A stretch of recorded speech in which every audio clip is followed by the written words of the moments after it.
Hello and good evening and welcome to another episode of Drinking with Jake. I am your host, Jake. With me to my left and possibly your right is my best friend and cohort, Mike. Heyo. Heyo, Mike.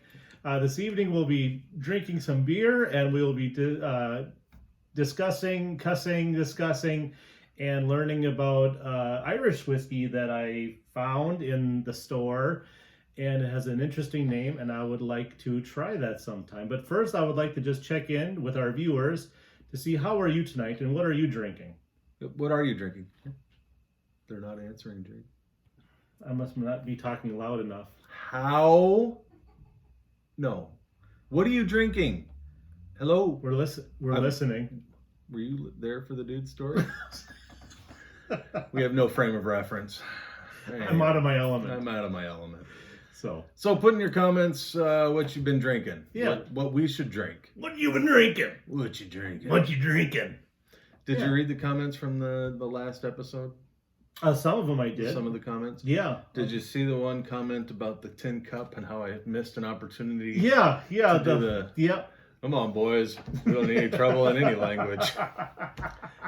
And I like the Lord Byron. I mean, we got a lot of feedback from Lord Byron and the whole thing and the missing an opportunity and such a dandy. What? I didn't get the dandy part. I think it's an old-timey term of a homosexual. Oh. But I don't know. I don't know either. A dandy. Isn't that a dandy? Oh, no, isn't that a daisy? Yeah, isn't that a daisy? Not dandy. Not dandy. But either way, got a lot of comments about that. A lot of comments. Keep them coming. I like it. A lot of feedback. And one of the comments that I got, I don't know if you got it or not, it's pronounced Castle Chion. Castle Chion. Yeah, going back one more time, and then that's the last of this bit. I've gotten feedback that we should also do more historic pieces. I like that. Why not? We can do it. YouTube is a platform for learning. It is a platform. I get a little higher up when I watch it. It's like the diving board for knowledge. You just jump off and you just go face deep into the whole YouTube pool. Into a hole, and sometimes the rabbit hole is dark. Yes, it is. Yeah, there's some pretty weird stuff there, but I like that. I mean, I never knew much about Lord Byron in the first place, and now I know that he was some type of dandy in Switzerland way back when, and I like it. Yeah, I like it. It's good stuff. Wild weird stuff. So well done on the whole research of the Castle Chion. Chion. Yeah. 5 minutes. She own that? No, I own it. I own it. 5 minutes. That's all it took. Man, you were an expert at Google. 5 minutes took-ish. Yep, that was all. And you just said 5 minutes ago. So if you're keeping count, that's like 4 movie references in the first 3 minutes. We got The Big Lebowski. Naturally. We've got Snatch. What were the other two? Tombstone. Tombstone, yes. Maybe it was 3 movie references. Yeah, Tombstone, Snatch, and The Big Lebowski. All in my top 10. Yeah, and all in 3.5 minutes. Nice. Yeah. Well done. The hits keep on coming. So, Jake, I always have, hey, look, there's our cat ass.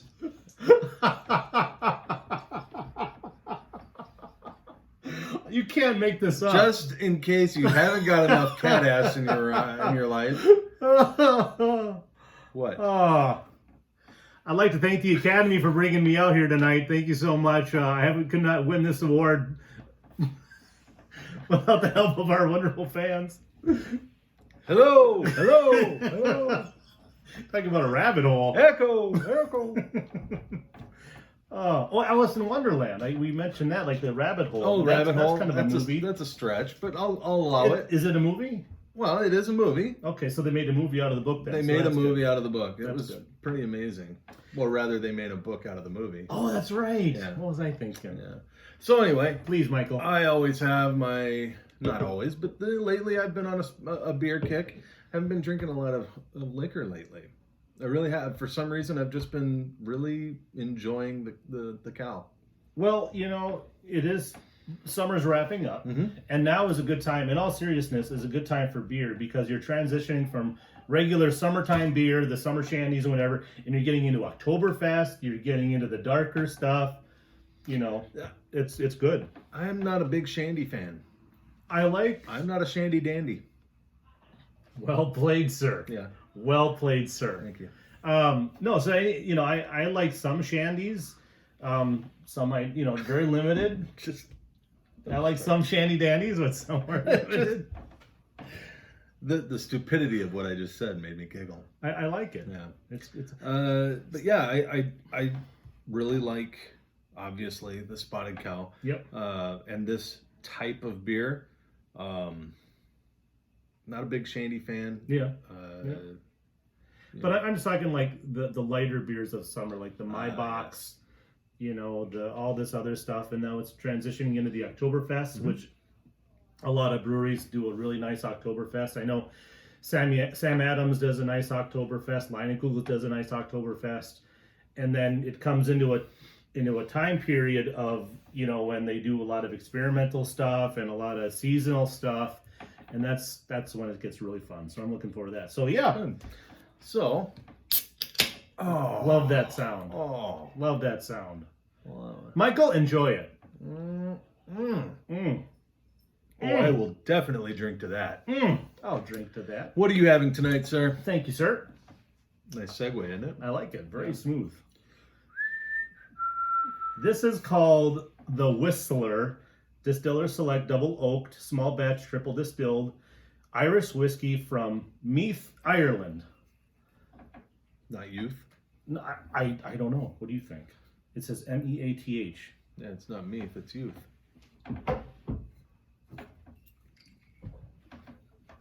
Hey, don't waste good liquor. No, come on. What was I thinking? So it said sit and whistle a while. So we're sitting and we're going to drink this whistle. Do you think we're going to whistle?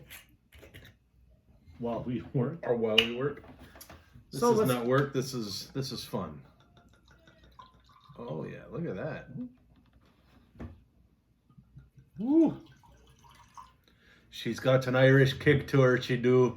Now I like a little bit of a bubbly or a little bit of a splash in it just to get the tannins and the oils all kind of mixing around and all that. You want a little bit of splash? Yeah, too? I'll take a little splash. To our fans, to our subscribers, Remember, smash that like button. to you, my friend. To you, sir.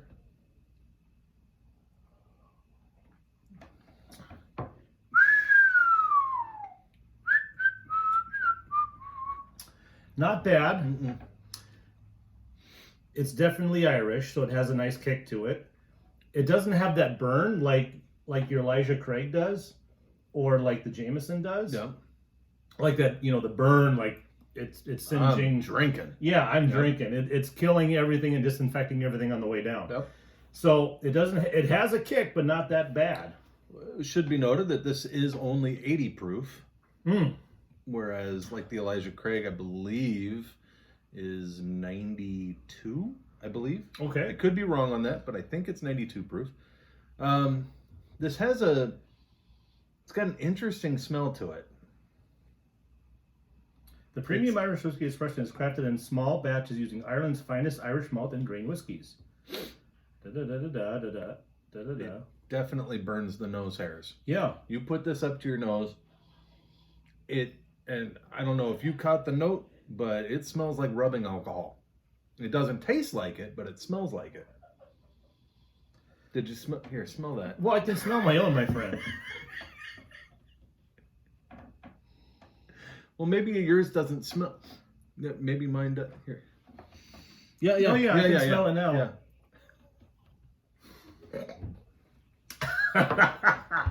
So anyway, I would highly recommend the Whistler on a scale of 1 to 3 church key, 1 to 5 church 1 to keys. 5.